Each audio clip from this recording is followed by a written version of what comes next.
वज़ीर-ए-आज़म शहबाज शरीफ की सदारत में वफ़ाक़ी काबीना जो इजलास थियो, जंहिंमें मुल्क की सियासी ऐं मुआशी सूरत-हाल ते बहस कयो वियो। अवां खे अहम ख़बर ॾियूं पिया। वज़ीर-ए-आज़म शहबाज शरीफ की सदारत में वफ़ाक़ी काबीना जो इजलास थियो। मिफ्ताह साहब, मां तव्हांजो दिफ़ा न कंदुसि, वज़ीर-ए-आज़म शहबाज शरीफ जो ये चवण हुयो। तफ़सील मालूम कंदासीं। इस्लामाबाद मां आवाज़ जो ब्यूरो चीफ कुर्बान बलोच असां सां लाइन ते मौजूद आहे। कुर्बान, इजलास के हवाले सां वधीक कहिड़ा तफ़सील आहिनि?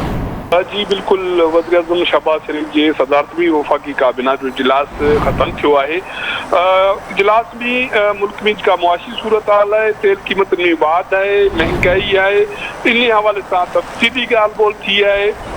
ज़रिया ॿुधाइनि था त जेका भी तेल क़ीमत में वाध थी है, महंगाई सूरत हाल है, इन हवाले से हुकूमत के मौजूदा इत्तेहादी हुकूमत के सख्त चैलेंजिस दरपेश आहिनि। इहो ई सबब है त काबीना के इजलास खां पोइ वज़ीर-ए-आज़म शहबाज शरीफ काबीना मेंबरनि सां गॾु PTV सां लाइव मुख़्तसर ॻाल्हि ॿोल कई है, जंहिंजो मक़सद आवाम के जेके भी दुनिया में तेल क़ीमतनि के हवाले सां या महंगाई के हवाले सां सूरत हाल है, उन के बाबति आगाह करण सां गॾोगॾु उनखे एतमाद में वठिणो हो त जेके फैसला मुश्किल कया पिया वञनि ऐं दिलेरड़ा फैसला था आहिनि, पर ईंदड़ वक़्त में आवाम के जेको आहे रिलीफ मिलंदो, हालतूं बहितर थींदियूं।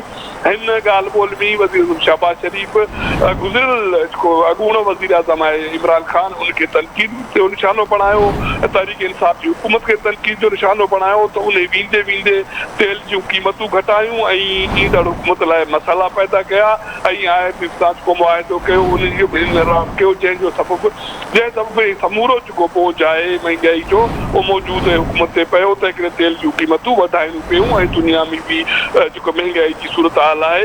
बहरहाल उन बावजूद वज़ीर-ए-आज़म इहा कोशिश कई अवाम के एतमाद में वठण जी त ईंदड़ ॾींहं सुठा ईंदा ऐं बहितरी ईंदी सूरत हाल के हवाले सां। जी ठीक है, मेहरबानी कुर्बान, तफ़सील खां आगाह करण जे लाइ।